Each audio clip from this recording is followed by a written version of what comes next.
ಅಗ್ನೌ ಕರ್ಣೇನ ದೇವಸ್ಥಾಃ, ಅಗ್ನಿಯಲ್ಲಿ ಮಾಡಿದಾಗ ದೇವಸ್ಥ, ಸ್ವರ್ಗಸ್ಥ ವಿಪ್ರಭೋಜನೆ, ಯಮಸ್ಥಾಃ ಪಿಂಡದಾನೇನ, ನರಕೆ ವಿಕಿರೇಣತು. ಉಚ್ಚಿಷ್ಟ ಅಂತ ಒಂದು ಬರ್ತದೆ ಮತ್ತೆ. ಎಲ್ಲದು? ಪೈಶಾಚಾಹ. ಇನ್ ಕೇಸ್ ನಮ್ಮಪ್ಪ ಪಿಶಾಚಿಯಾಗಿ ಹುಟ್ಟಿದ್ರೆ ಹೇಳಿ ಬರೋದಿಲ್ಲ, ಗೊತ್ತಿಲ್ಲ. ಗೋಕರ್ಣ ಕಥೆ ಕೇಳಿರ್ತೀವಲ್ಲ, ಆಗಿರಬಹುದು ಪಿಶಾಚ ಆಗಿದ್ರೆ ಅದು ಅವನಿಗೆ ಮುಟ್ಟಬೇಕು ಅನ್ನೋದಕ್ಕೆ ಇದು ಉಚ್ಚಿಷ್ಟ. ಮುಂದ ಅಸುರ ಭೂರಿ ಭೋಜನಾತ್. ಈಗ ಬ್ರಾಹ್ಮಣರಿಗೆ ಭೂರಿ ಭೋಜನ ಹಾಕ್ತಿರಲ್ಲ, ಇದು ಒಂದು ಶ್ರಾದ್ದನೇ.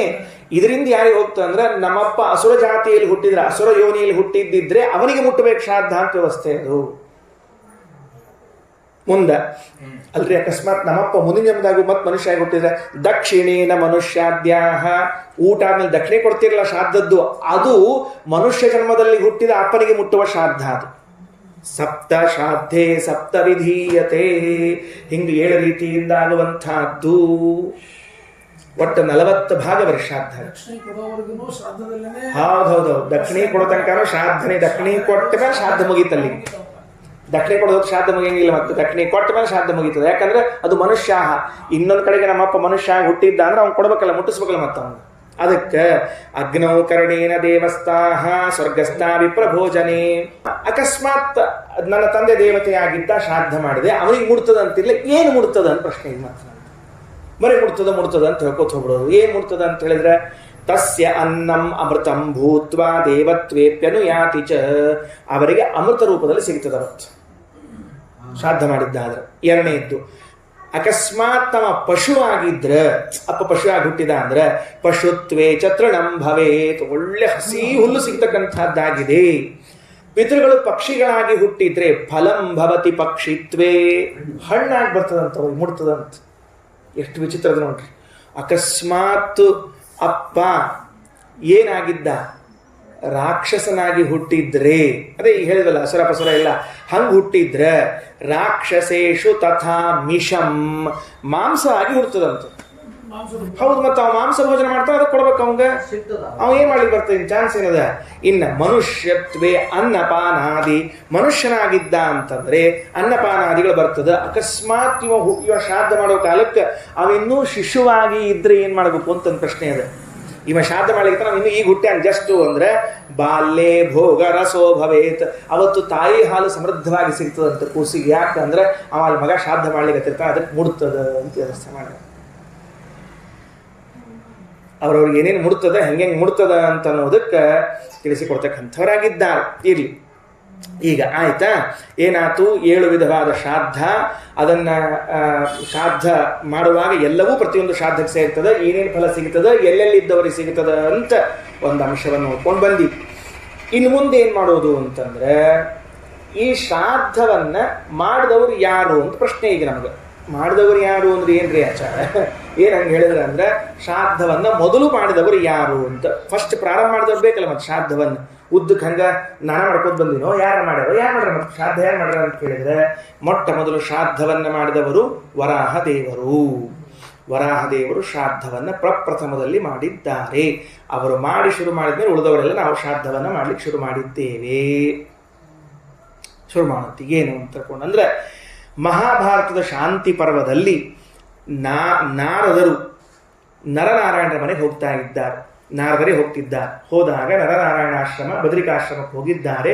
ಕೇಳಿದ್ರಂತೆ ಬದ್ರಿಕಾಶ್ರಮದಲ್ಲಿ, ಲೋಕದಲ್ಲಿ ಇವತ್ತಿಗೆ ಜನ ಎಲ್ಲ ಶ್ರಾದ್ದವನ್ನು ಮಾಡ್ತಿರ್ತಾರಲ್ಲ, ಈ ಶ್ರಾದ್ದ ಎಲ್ಲಿಂದ ಬಂತು, ಯಾರು ಮಾಡಿದ್ರು, ಹೇಗೆ ಮಾಡಿದ್ರು ಹೇಳ್ರಿ ಅಂತ ಕೇಳಿದಾಗ ಆಗ ನರನಾರಾಯಣರು ಹೀಗೆ ಹೇಳಿಕ್ ಶುರು ಮಾಡ್ತಾರೆ. ತ್ರೀನ್ ಪಿಂಡಾನ್ಯಸ್ಯ ವೈ ಪೃಥ್ವ್ಯಾಂ ಪೂರ್ವಂ ದತ್ವಾ ಕುಶಾನಿತಿ ಕಥಂತು ಪಿಂಡ ಸಂಜ್ಞಾತೆ ಪಿತರೋ ಲೇಭಿರೇ ಪುರಾ. ಇದಕ್ಕೆ ಪಿಂಡವನ್ನು ಇಟ್ಟು, ಇದು ಪಿತೃಪಿಂಡ, ಇದು ಪಿತಾಮಹ ಪಿಂಡ, ಇದು ಪ್ರಪಿತಾಮಹ ಪಿಂಡ ಅಂತ ಕರೆಸಿಕೊಂಡದ್ದು ಹೇಗೆ, ಅಸಲಿಗೆ ಪಿಂಡ ಅಂದ್ರೆ ಏನು ಪ್ರಶ್ನೆ ಇದೆ ಮತ್ತೆ, ಅವೆರಡು ಹೇಳಿಕ್ ಹೊರಡ್ತಾರೆ. ಆಗ ಹಿಂಗಾಯ್ತಂತ. ವರಾಹದೇವರು ಭೂದೇವಿಯನ್ನು ತಂದಿಟ್ರಂತೆ ಮೇಲೆ ಭೂಮಿಯನ್ನ. ಅದು ಕತೆ ಕೇಳಿದ್ರಲ್ಲ, ಭಾಳ ಸರ್ತಿ ಭಾಗವತ್ ಕೇಳಿದ್ದಕ್ಕೆ ಮರ್ತು ಹೋಗ್ತದೆ, ಅದಕ್ಕೆ ಮತ್ತೊಮ್ಮೆ ನೆನಪು ಮಾಡಿರ್ತೀನಿ ಅಷ್ಟ. ಅದು ಭೂಮಿ ತನ್ನ ಕಕ್ಷೆಯಿಂದ ಜಾರಿಕೊಂಡು ಬೇರೆ ಕಡೆಗೆ ಹೋಗಿತ್ತು. ಹಿರಣ್ಯಕಶಿಪುವಿನ ಪ್ರಸಂಗದಿಂದಾಗಿ ಹಲ್ಲಿನ ಮೇಲೆ ಎತ್ತುಕೊಂಡು ಬಂದ್ರಂತೆ. ಕೋಲಹ ಕೃತೆ ಜಲಧಿ ಕಾಲ ಚಲಾವಯವ ನೀಲಾಬ್ಜದಂಷ್ಟ್ರಧರಣಿ ಲೀಲಾಸ್ಪದೋರುತರ ಮೂಲಾಶಿ ಯೋಗಿವರ ಜಾಲಾಭಿವಂದಿತ ನಮಃ ನೀಲಾಂಬುದಾಭ ಶುಭ ಶೀಲಾದ್ರಿ ದೇಹಧರ ಖೇಲಾಗೃತೋ ದದಿದುನಿ ಶೈಲಾದಿಯುಕ್ತ ನಿಖಿಲೇಲ ಕಟಾದ್ಯ ಸುರ ತೂಲಾಟ ನೀದಘನತೆ ಅಂತ ಅದು ಎತ್ತಿಕೊಂಡು ಬಂದರು. ವರಾಹದೇವರು ಎತ್ತಿಕೊಂಡು ಬಂದು ಭೂಮಿಯ ಕಕ್ಷೆಯ ಮೇಲೆ ಇಟ್ಟರು. ಸರಿಯಾಗಿ ಅವ್ರು ತಂದಿಟ್ಟಾಗ ಮಧ್ಯಾಹ್ನ 12 ಗಂಟೆ ಏನ್ ಬಂತು, ಕುತುಪ ಕಾಲ ಬಂತು. ಸರಿಯಾಗಿ ಕಾಲ ಬಂತು. ಬಂದು ಕೂಡಲೇ ನೋಡಿದರಂತೆ ಆ ಕೋರೆ ಹಲ್ಲುಗಳಿತ್ತಲ್ಲ, ಕೋರೆ ಹಲ್ಲುಗಳಿಗೆ ಮಣ್ಣು ಅಂಟುಕೊಂಡಿತ್ತಂತೆ. ಯಾಕೆ ಕೋರೆ ಹಲ್ಲು ತಂದಿದ್ರು, ನೀರ್ನಾಗಿದ್ದತ್ತು, ಹಸಿ ಮಣ್ಣಿತ್ತು. ತೆಗೆದ್ರಂತ ಒಂದ್ಸರ್ತಿ ತೆಗೆದ್ರು, ಕೆಳಗಿಟ್ರು, ಇನ್ನೊಂದ್ಸರ್ತಿ ತೆಗೆದ್ರು, ಕೆಳಗಿಟ್ರು, ಇನ್ನೊಂದ್ಸರ್ತಿ ತೆಗೆದ್ರು, ಕೆಳಗಿಟ್ರು. 3 ಬಾರಿ ಮುದ್ದಿಯಾಗಿ ಬರುವಷ್ಟು ಮಣ್ಣು ಬಂತಂತೆ. ಆಗ ಭಗವಂತ ಉದ್ದೇಶ ಮಾಡಿದ. ದಂಟಲಗ್ನಾನ್ ಸ್ತ್ರೀಂ ಪಿಂಡಾನ್ ವಿಧಾಯ ಸಹಸಾ ಪ್ರಭು ಸ್ಥಾಪಯಾಮಾಸ ವೈಪೃಥ್ವ್ಯಾಂ ಕುಶಾನ್ ಆಸ್ತೀರ್ಯ ನರದ ಸತೇಶ್ವಾತ್ಮಾನಮುದ್ದಿಶ್ಯ ಪಿತ್ರ್ಯಂ ಚಕ್ರೆ ಯಥಾವಿಧಿ. ಆ ಕ್ಷಣದಲ್ಲಿ ಭಗವಂತನ ಮನಸ್ಸಿನಲ್ಲಿ ಏನಿತ್ತು ಅಂದ್ರೆ, ಇನ್ನು ನಾನು ಪಿತೃಗಳ ಉದ್ದೇಶದಿಂದ ಒಂದೇನಾದರೂ ಕರ್ಮವನ್ನು ಹುಟ್ಟಿಸಬೇಕಲ್ಲ ಅಂತ ಮನಸ್ಸಿನಲ್ಲಿ ಅನ್ಕೊಳ್ತಾ ಇದ್ದ ಅಷ್ಟೊತ್ತಿಗೆ ಈ ವರಾಹಾವತಾರದ ಕೆಲಸ ಆಯಿತು. ದರ್ಭೆಗಳನ್ನು ಹಾಸಿದಂತೆ ಮೊದಲು ಪರಮಾತ್ಮ. ನೆಲದ ಮೇಲೆ ದರ್ಭೆ ಹಾಸಿದ. ದರ್ಭೆಯಲ್ಲಿಂದ ಬಂತು ಇದ್ದಕ್ಕಿದ್ದಂಗ ಅಂತಂದ್ರೆ ವರಾಹದೇವರ ಕೂದಲುಗಳಿಂದ ಹುಟ್ಟಿದ್ದೇ ದರ್ಭೆ. ವರಾಹದೇವರ ಕೂದಲುಗಳಿಂದ ಹುಟ್ಟಿದ್ದು ಅಂದ್ರೆ ಏನು ಅಂತ ಮತ್ತೆ ನಿಮ್ಮನ್ನು ಪ್ರಶ್ನೆ ಕೇಳ್ತೀನಿ ನಾ ಈಗ. ಅಂದ್ರೆ ಮುಗಿಸೋ ವಿಚಾರ ಇರುವುದಿಲ್ಲ, ಸುಮ್ ಪ್ರಶ್ನೆ ಕೇಳ್ಬೋದು ಹೋಗಿರ್ತದೆ. ಹಂಗೆ ವರಾಹದೇವರ ಕೂದಲಿನಿಂದ ಅಂದ್ರೆ ಅದಕ್ಕೇನಾಯ್ತು ಅಂದ್ರೆ ಆ ಕೂದಲುಗಳೇ ದರ್ಭ ಅಲ್ಲ, ಕೂದಲಿನಿಂದ ಹುಟ್ಟಿತು ಅಂತ ಎಲ್ಲ ಸಾಮಾನ್ಯವಾಗಿ ತಿಳ್ಕೊತಾರ. ನಾ ಹಂಗೆ ಹೇಳೋದಿಲ್ಲ, ನಾನು ಮತ್ತೆ ಪ್ರತ್ಯೇಕ ಹೇಳ್ತೀನಿ. ಮಾತ್ರ ಏನು ಅಂತ ಕೇಳಿದ್ರೆ, ಭಗವಂತನ ರೋಮ ರೂಪ ಅಂತ ಒಂದು ರೂಪಗಳು. ಭಗವಂತನ ರೂಪ ಏನು? ರೋಮ ಅಂತ ಒಂದು ರೂಪ. ಕೂದಲು ಅಂತ ಅನ್ನೋದು ಭಗವಂತನ ಒಂದು ಪ್ರತ್ಯೇಕ ರೂಪ. ಆ ಕೂದಲು ಎಂಬ ರೂಪದಿಂದ ಹುಟ್ಟಿದ್ದು ದರ್ಭೆಗಳು. ವರಾಹದೇವರ ಕೂದಲಿನಿಂದಲ್ಲ, ವರಾಹದೇವರ ಕೂದಲು ಅಂತ ಕರೆಸಿಕೊಳ್ಳುವ ಭಗವಂತನ ರೂಪ ಏನದಲ್ಲ, ಆ ರೂಪಗಳಿಂದ ಹುಟ್ಟಿರುವಂತಹದ್ದು ಈ ದರ್ಭೆಗಳು ಅಂತ. ಆ ದರ್ಭೆಗಳನ್ನು ಹಾಸಿಬಿಟ್ಟು ವರಾಹದೇವರಿಟ್ರು. ಆ ಮಣ್ಣಿನ ಮುದ್ದೆಗಳನ್ನು ಇಟ್ಟ ಮೇಲೆ ಅದರ ಮೇಲೆ ಉದುರಿಸ್ಲಿಕ್ಕೆ ಏನ್ ಬೇಕಾಗಿತ್ತು ಅಂತಂದ್ರೆ, ಇದು ಬೇಕಾಗಿತ್ತಲ್ಲ, ಎಳ್ಳುಗಳು. ಅದಕ್ಕೇನ್ ಮಾಡಿದ ಭಗವಂತ? ತನ್ನ ಬೆವರು, ಆ ಬೆವರಿನಿಂದಾಗಿ ಎಳ್ಳನ್ನು ಹುಟ್ಟಿಸಿದ್ದಾನೆ. ಎಳ್ಳನ್ನು ಹುಟ್ಟಿಸಿಬಿಟ್ಟು ಭಗವಂತ ಮಣ್ಣಿನ ಮುದ್ದೆಗಳ ಮೇಲೆ ಹಾಕಿದ್ದಾನೆ. ಹಾಕಿದ ಮೇಲೆ ಹೇಳಿದಂತೆ ಎಲ್ಲರಿಗೂ ಕೂಡ ದರ್ಭೆ ಹಾಸಿ ಮಣ್ಣಿನ ಮುದ್ದೆಯನ್ನ ಮಾಡಿ ಎಳ್ಳುಗಳನ್ನು ಅವುಗಳ ಮೇಲೆ ಸಿಂಪಡಿಸಿ, ಹಾಗೇನು ಬ್ರಹ್ಮಾದಿ ದೇವತೆಗಳು ಬಂದು ನೋಡ್ತಾ ಇದ್ರು. ಅವರಿಗೆಲ್ಲ ಹೇಳಿದಂತೆ ಇವತ್ತಿನಿಂದ ಇದನ್ನು ಶ್ರಾದ್ದ ಅಂತ ಕರಿಬೇಕು, ಪಿತೃಗಳ ಉದ್ದೇಶದಿಂದ ಮಾಡಬೇಕು. ನಾನೇ ಅಲ್ಲಿ ನಿಂತುಕೊಂಡು ನನ್ನ ಆರಾಧನೆ ಮಾಡಿಕೊಳ್ತೀನಿ. ನೋಡ್ರಿ ಏನಂತಾರೆ, ಪಿತಾಮಹಶ್ಚೈವ ತಥೈವ ಚ ಪ್ರಪಿತಾಮಹ ಅಹಮೇವ ಅತ್ರ ವಿಜ್ಞೇಯ ತ್ರಿಷು ಪಿಂಡೇಶು ಸಂಸ್ಥಿತ. ನಾನೇ ಅಲ್ಲಿದ್ದೀನಿ, ಹೊರತಾಗಿ ಬೇರೆ ಇನ್ಯಾರಿಲ್ಲ, ಅವರನ್ನು ನೀವು ಮಾಡಲೇಬೇಕು, ಪೂಜೆಯನ್ನು ಮಾಡಬೇಕು ಅಂತ ವರಾಹದೇವರು ಮೊದಲು ಶ್ರಾದ್ದವನ್ನ ಪ್ರಾರಂಭ ಮಾಡಿದವರು ಎಂಬುದಾಗಿ ನರನಾರಾಯಣ ರೂಪಿಯಾದ ಪರಮಾತ್ಮ ನಾಗರಿಗೆ ಶ್ರಾದ್ದ ಹುಟ್ಟಿದ ಕಥೆಯನ್ನು ತಿಳಿಸಿಕೊಟ್ಟಿದ್ದಾನೆ. ಇಮಿಡಿಯೇಟ್ ಪ್ರಶ್ನೆ, ಹೌದು ಆ ಪಿಂಡ ಹುಟ್ಟಿತು ಅಂತ ಹೇಳಿದ್ರೆ ಈ ಪಿಂಡ ಅಂದ್ರೆ ಏನು ಅಂತ ಪ್ರಶ್ನೆ ಅದ. ಪಿಂಡ ಅಂತಂದ್ರೆ ಪಿತೃಗಳ ಶರೀರ ಅಂತ ಉತ್ತರ ಶುರುವಾಯಿತು. ಅಂದ್ರೆ ಮೊದಲನೇ ಪಿಂಡ ಅವರ ತಂದೆಯ ಶರೀರ, ಎರಡನೇದು ಅವರ ಅಪ್ಪನ ಶರೀರ, ಮೂರನೇದು ಅವರ ಅಪ್ಪನ ಶರೀರ ಅಂತ ತಿಳ್ಕೊಳ್ಬೇಕು. ಆಗ ಅಷ್ಟಾಂಗಂ ಪಿಂಡ ಲಕ್ಷಣಂ. ಪಿಂಡ 8 ಪದಾರ್ಥಗಳು ಕೂಡಿರಬೇಕು. ಏನು 8 ಪದಾರ್ಥಗಳು ಕೂಡಬೇಕು ಅಂದ್ರೆ ಎಳ್ಳು, ಅಕ್ಕಿ ಅಂದ್ರೆ ಅನ್ನ, ಅದಾದ ಮೇಲೆ ಮೊಸರು, ಆಮೇಲೆ ತುಪ್ಪ, ಬೆಲ್ಲ, ಹಾಲು, ಜೇನುತುಪ್ಪ, ನೀರು, ಇವುಗಳೇನಿರ್ತಕ್ಕಂಥದ್ದಾಗಿದೆ. 8 ಹಾಕಿದಾಗ ಅಷ್ಟಾಂಗಂ ಪಿಂಡ ಲಕ್ಷಣಂ ಅಂತ ಕರಿತಾ ಇದ್ದಾರೆ. ಕರೆಕ್ಟು. ಇವು 8 ಹಾಕಿದ್ರಿ. ಕೆಲವು ಕಡೆಗೆ ಪಿಂಡ ಚಂದ ಆಗ್ಲಿ ಅಂತ ತಿಳ್ಕೊಂಡು ಬಾಳೆಹಣ್ಣು ಹಾಕ್ಸಿರ್ತಾರಲ್ಲ ಆಚಾರ, ಅಂದ್ರೆ ಅದು ದುಂಡಿಗೆ ಶೇಪ್ ಆಗಿ ಬರಬೇಕು. ನಮ್ಮಪ್ಪ ದುಂಡಿಗಿದ್ದ, ಅದಕ್ಕೆ ದುಂಡಿಗೆ ಪಿಂಡ ಬರಬೇಕು. ಕೆಲವು ಕಡೆ ಹಾಕ್ಸಿರ್ತಾರಲ್ಲ, ಕೆಲವು ಕಡೆಗೆ ಕೋಸಂಬರಿ ಚಟ್ನಿ ಹಾಕ್ಸಿರ್ತಾರೆ, ಅಂದ್ರೆ ರುಚಿಯಾಗಲಿ ಪಿಂಡ ಅಂತ ತಿಳ್ಕೊಂಡು ಹೇಳಿ. ಮತ್ತೆ ಅದನ್ನು ಮಾಡ್ಬೇಕೇನು ಅಂದ್ರೆ ಮಹಾ ಅಬದ್ಧ ಮಾಡಬಾರದು ಅಂತ ತಿಳ್ಕೊಂಡು ಹೇಳಿ ಅಷ್ಟಾಂಗಂ ಪಿಂಡ ಲಕ್ಷಣಂ 8 ಹಾಕಬೇಕೆ ಹೊರತಾಗಿ ಜಾಸ್ತಿ ಹಾಕಬಾರ್ದು ಅಂತ. ಹೌದು, ಪ್ರಶ್ನೆಯಲ್ಲಿ ಮತ್ತೆ ಈ 8 ಹಾಕಿದರೆ ಅದು ಶರೀರ ಹೆಂಗಾಗಬೇಕು ಅಂತ ಕೇಳಿದಾಗ ತಿಲೈಹಿ ಯವೈಹಿ ಶಿರಪ್ರೋಕ್ತ. ಎಳ್ಳು ಅನ್ನದಿಂದಾಗಿ ಅಥವಾ ಅಕ್ಕಿಯಿಂದಾಗಿ ಅಪ್ಪನ ತಲೆ ಹುಟ್ಟುಕೊಳ್ತದೆ. ಏನು ಹುಟ್ಟುಕೊಳ್ತದ? ತಲೆ ಹುಟ್ಟುಕೊಳ್ತದ. ಆಕಾರ ಪಿಂಡದಾಗ ಏನೇನಿರ್ತಾವ ನೆನಪಿಟ್ಟುಕೊಡೋದು, ಏನೇನು ಹುಡ್ತಾವ ಅಂತ ಹೇಳಿ. ದಧ್ನ ನಾಸೇತಿ ಚೋಚ್ಚತೆ. ಮೊಸರು ಹಾಕಿದ್ರೆ ಅಪ್ಪಗೆ ಮೂಗು ಹುಡುತ್ತದೆ. ಆಮೇಲೆ ಘತೇನ ಜಾಯತೆ ಶ್ರೋತ್ರಂ, ತುಪ್ಪ ಹಾಕಿದಾಗ ಕಿವಿ ಹುಡ್ತಾವ, ಪಿಂಡದೊಳಗೆ ಅದು ಕಿವಿ ಭಾಗ. ಅದು ಗುಡಾದ ಬಾಹು, ಅದೇನು ಬೆಲ್ಲದಿಂದ ಬಾಹುಗಳು ಹುಡ್ತದ. ಪಯಃ ಹೃತ್, ಹಾಲಿನಿಂದ ಹೃದಯ ಹುಡ್ತದ. ಮಧುರ ಜಾಯತೆ ರೋಮಃ, ಜೇನುತುಪ್ಪದಿಂದ ಕೂದಲುಗಳು ಹುಡ್ತಾವ. ಕರಪಾದಾದಿ ತೋಯತಃ, ಕೈಕಾಲುಗಳು ನೀರು ಹಾಕಿದ್ರಿಂದ ಹುಡ್ತಾವ. ನೀರು ಹಾಕಿ ಕಲಿಸ್ಬೇಕಲ್ಲ, ನೀರು ಹಾಕಿದಾಗೇ ನೋಡ್ತದ, ಅಪ್ಪಗ ಕೈಕಾಲುಗಳು ಹುಡ್ತಾವ. ಅಷ್ಟಾಂಗಂ ಪಿಂಡ ಲಕ್ಷಣಂ ಅಂತ ಹಿಂಗ ಶ್ರಾದ್ದದ ವಿಷಯದಲ್ಲಿ ತಿಳಿಸಿಕೊಟ್ಟಿದ್ದಾರೆ. ಮುಂದೆ ಪಿಂಡ ಪ್ರದಾನ ಮಾಡುವಾಗ ತುಳಸಿ ಪಿಂಡದ ಮೇಲೆ ಏರಿಸಲೇಬೇಕು ಅಂತನ್ನುವ ನಿಯಮವನ್ನು ಹೇಳ್ತಾ ಇದ್ದಾರೆ. ಪಿತೃಪಿಂಡಾರ್ಚನಂ ಶ್ರಾದ್ಧೆ ಏಕೃತಂ ತುಳಸಿ ದಳೈಹಿ, ಅಪ್ಪನ ಪಿಂಡದ ಮೇಲೆ ಮರೀದೇ ತುಳಸಿ ಇಡ್ರಿ. ಅಪ್ಪನ ಪಿಂಡದ ಮೇಲೆ ಎಲ್ಲರ ಮೇಲೆ ಇಡಬೇಕು ಅಂತ ಇಲ್ಲ ಅಂತಲ್ಲ.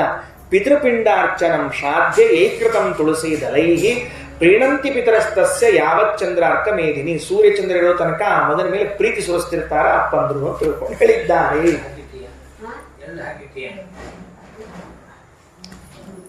ಇನ್ನ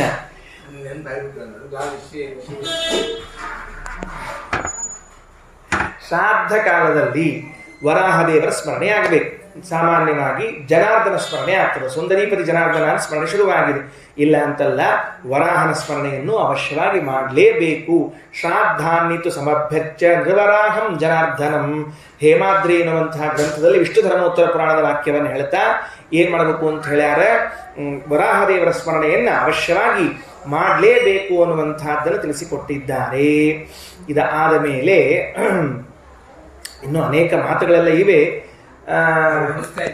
ಹೌದೌದು, ಓಡಿಸ್ಬೇಕಾಗ್ತದೆ. ಯಾಕಂದ್ರೆ ಟೈಮ್ ಆಯ್ತು. ಈಗ ಇಲ್ಲಾಂದ್ರೆ ಓಡಿಸ್ಲಿಲ್ಲ ಅಂದ್ರೆ ನಾನು ಓಡಿಸ್ತಾರೆ, ಆಮೇಲೆಲ್ಲ ಕುಡ್ಕೊಂಡು.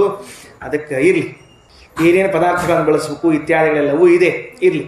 ಆಮೇಲೆ ಈಗ ಏನಾಯ್ತು ಅಂತಂದ್ರೆ, ಇಷ್ಟು ಶ್ರಾದ್ದವನ್ನ ಮಾಡಿದವರು ಯಾರು, ಆ ಶ್ರಾದ್ದದಲ್ಲಿ ಯಾರ್ಯಾರನ್ನ ಅರ್ಚನೆ ಮಾಡಬೇಕು, ಹೇಗೆ ಮಾಡಬೇಕು ಅನ್ನುವಂತಹ ಅಂಶಗಳನ್ನು ತಿಳಿಸಿಕೊಟ್ಟಿದ್ದ.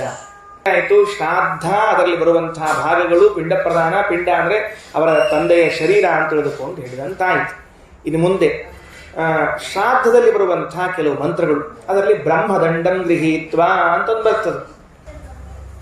ಸಮಸ್ತ ಸಂಪತ್ ಸಂವಾಪ್ತಿ ಹೇತವಃ ಸಮುತ್ಥಿತಾಪತ್ ಕುಲಧೂಮಕೇತವಃ ಆಪದ್ಘನಂತ್ವಾತ್ ಸಹಸ್ರಧಾನವಃ ಸವಿಹಿತಾರ್ಥಾರ್ಪಣಕಾಮಧೇನವಃ.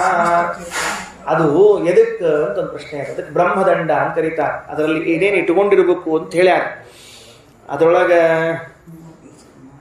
ದರ್ಭ, ಅಕ್ಕಿ, ದಕ್ಷಿಣೆ ಇವುಗಳನ್ನೆಲ್ಲ ಇಟ್ಕೊಂಡು ಪ್ರದಕ್ಷಿಣೆ ಹಾಕಬೇಕು ಅಂತ ಸುಮ್ಮನೆ ಹೇಳಿರ್ತೀನಿ. ಭಾಳ ತಪ್ಪು ತಿಳ್ಕೊಳಕ್ಕೆ ಹೋಗ್ಬೇಡ್ರಿ, ಸ್ವಲ್ಪ ತಿಳ್ಕೊಂಡ್ರು ಅಡ್ಡಿ ಇಲ್ಲ. ಅದಕ್ಕೇನು ಅಂತಂದ್ರೆ, ಪ್ರತಿಯೊಬ್ಬ ಅದು ಬ್ರಹ್ಮದಂಡ ಎದಕ್ಕದು, ಆ ದರ್ಭೆ ಬ್ರಾಹ್ಮಣರು ಕೂಡಿಸಿರ್ತಾರೆ, 3 ಪ್ರದಕ್ಷಿಣೆಯನ್ನು ಹಾಕ್ತಾರೆ. ಕೊನೆಗೆ ವಿಷ್ಣು ಪಾದದ ಮೇಲೆ ಅಕ್ಕಿ, ದರ್ಭೆ, ಅಡಕಿ ಬೆಟ್ಟ, ದಕ್ಷಿಣೆ ಇಡ್ತಾರೆ. ಇದು ಸಲ ತಿಳ್ಕೊಂಡಿರಿ ಎದಕ್ಕೆ ಅಂತ ತಿಳ್ಕೊಂಡು. ಪ್ರತಿಯೊಬ್ಬ ಜೀವಿಯೂ ಕೂಡ ವೇದಾಧ್ಯಯನವನ್ನು, ಶಾಸ್ತ್ರಾಧ್ಯಯನವನ್ನು ಮಾಡಬೇಕು. 14 ವಿದ್ಯೆಗಳನ್ನು ಕಲಿಬೇಕು ಅಂತ ಹೇಳಿದ್ದಾರೆ. ಆ 4 ವೇದಗಳು, ವೇದಾಂಗಗಳು, ಧರ್ಮಶಾಸ್ತ್ರ, ಪುರಾಣ, ಮೀಮಾಂಸ, ಇವು 14 ಶಾಸ್ತ್ರಗಳು ಪ್ರತಿಯೊಬ್ಬನು ಕಲಿಬೇಕು. ಕಲ್ತಿಲ್ಲ, ಅದಕ್ಕೆ ಪ್ರಾಯಶ್ಚಿತ್ತ ಯಾವುದು ಅಂದ್ರೆ ಇದು ಬ್ರಹ್ಮದಂಡ. ಬ್ರಹ್ಮನಿಗೆ ಒಪ್ಪಿಸುವ ದಂಡ ಬ್ರಹ್ಮದಂಡ. ಏನು ಬ್ರಹ್ಮದಂಡ? ಸುಮ್ಮಟ್ಟು ಬ್ರಹ್ಮದಂಡಂ ಗೃಹೀತ್ವ. ಆ ಪುರೋಹಿತ ಹೇಳಿದ, ಇವ ಯಜಮಾನ್ ಕೇಳಿದ, ಗರಗರ ತಿರುಗಿದ, ಕೂತ್ ಬಿಟ್ಟ, ಮುಗಿದು ಹೋದ ಕೆಲಸ ಅಂದ್ರೆ ಅಲ್ಲ. ನಾನು ಆ ದೇವತೆಗಳ ಮುಂದೆ ಒಪ್ಪಿಸಿಕೊಳ್ಳೋದು ಕಲಿಬೇಕಾಗಿತ್ತು, ಕಲಿಯಕ್ಕಾಗಿಲ್ಲ, ಕ್ಷಮಾ ಮಾಡ್ರಿ, ದಂಡ ಒಪ್ಪಿಸ್ತೀನಿ, ಜನ್ಮಾಂತರದಲ್ಲಿ ಅಧ್ಯಯನ ಮಾಡುವಂತಹ ಭಾಗ್ಯವನ್ನು ಕೊಡ್ರಿ ಅಂತ ಬ್ರಹ್ಮದಂಡವನ್ನಿಟ್ಟು ಕೇಳಬೇಕು ಅಂತ ನಿಯಮ ಅದ. ಇನ್ನ ಬರೋಣ ಅಂತ. ಏನ್ ಬರೋಣ? ಪವಿತ್ರಂತೆ ಮಂತ್ರ ಅರ್ಥ ಹೇಳ್ಬಿಟ್ಟಿದ್ದೀನಿ, ಮುಗಿತು. ಮೊದಲನೇದಾಗಿ ಪವಿತ್ರಂತೆ ವಿತತಂ ಬ್ರಹ್ಮಣಸ್ಪತಿ ಅರ್ಥ ಹೇಳಿ ಮುಗಿಸಿದ್ದೇನೆ. ಈಗ ಪ್ರಾಯಶ್ಚಿತ್ತ ಸೂಕ್ತ ಜಾಪ್ಯ ಮಹಂಕರೀಶ್, ಪ್ರಾಯಶ್ಚಿತ್ತ ಸೂಕ್ತ ಜಾಪ್ಯ ಮಹಂಕರೀಶೇ ಅಂತದ. ಅದರಲ್ಲಿ 2. ಒಂದು ಏನ್ ಮಾಡ್ತಾರ, ಪ್ರಕ್ರಿಯೆ ಏನಿರ್ತದ ಅಂತಂದ್ರೆ, ಚತಸ್ರ ಮಂಡಲಂ ಕೃತ್ವ, ಚೌಕಮಂಡಲ ಮಾಡ್ಬೇಕು. ಮಾಡಿಬಿಟ್ಟು ಅದ್ರ ಮೇಲೆ ದರ್ಭ, ಎಳ್ಳು, ಅಕ್ಕಿ ಹಾಕಿ ಪಾತ್ರ ಸ್ಥಾಪನವನ್ನು ಮಾಡಿ, ಆ ಪಾತ್ರದಲ್ಲಿ ನೀರು ಹಾಕಿದ ಮೇಲೆ ದರ್ಭೆ ಹಾಕಿ, ಎಳ್ಳು, ಅಕ್ಕಿ, ಅಡಿಕೆ ಬೆಟ್ಟ, ದಕ್ಷಿಣಿ ಇವನ್ನೆಲ್ಲ ಹಾಕಿ, ತುಳಸಿ ಎಲ್ಲ ಹಾಕಿಬಿಟ್ಟು ಅದರ ಮೇಲೆ ಕೈ ಇಟ್ಟು ಪ್ರಾಯಶ್ಚಿತ್ತ ಸೂಕ್ತ ಜಾಪೆ ಮಹಂಕರಿಷೆ ಅಂತ ಹೇಳಿ ಪುರುಷ ಸೂಕ್ತವನ್ನು, ಗಾಯತ್ರಿ ಮಂತ್ರವನ್ನು ಹೇಳಬೇಕು. ಗೊತ್ತಾಯ್ತಾ? ಇದನ್ನು ಮಾಡಿಸ್ತಾರೆ. ನಾಳೆ ಬೆಳಗ್ಗೆ ನೆನಪಿಟ್ಟುಕೊಂಡಿಲ್ಲ, ಮಾಡೋ ಕಾಲಕ್ಕೆ ಏನೇನು ಇರ್ತದೆ ಅಂತ ತಿಳ್ಕೊಂಡು ಹೇಳಿ. ಈಗ ಆಯಾ ವಸ್ತುಗಳನ್ನು ಇಡ್ಲಿಕ್ಕೆ ಒಂದೊಂದು ಮಂತ್ರದ. ಪಾತ್ರ ಸ್ಥಾಪನ ಒಂದು ಮಂತ್ರ, ಶರಸ ಕುಶರಾಸೋ ದರ್ಭ್ಯಾಸ ಸ್ಥೈರ್ಯಾವತ, ದರ್ಭ ಇಡ್ಲಿಕ್ಕೆ. ತಿಲೋಸಿ ಸೋಮದೇವತ್ಯೋ ಎಳ್ಳು ಹಾಕ್ಲಿಕ್ಕೆ, ಯಮೋಸಿ ಧಾನ್ಯರಾಜೋವ ಗಂಧದ್ವಾರ ಅಂದುರಾದರ್ಶ ಎಲ್ಲ ಮಂತ್ರ ಇದೆ. ಎಲ್ಲಾ ಮಂತ್ರಗಳು ಹೇಳಿದ ಮೇಲೆ ಏನಾಯ್ತು ಅಂದ್ರೆ ಅದಿಷ್ಟು ಸಾಮಾನು ತಂದಿಟ್ಟದ್ದಾತು. ಸಾರಿ, ಅದಕ್ಕೆ ಅಭಿಮಂತ್ರಣ ಆಗಲಿಲ್ಲ. ಅದಕ್ಕೆ ಅಭಿಮಂತ್ರಣ ಯಾರಿಂದ ಆಗ್ಬೇಕು ಅಂದ್ರೆ ಪ್ರಾಯಶ್ಚಿತ್ತ ಸೂಕ್ತ ಜಾಪ್ಯಂ.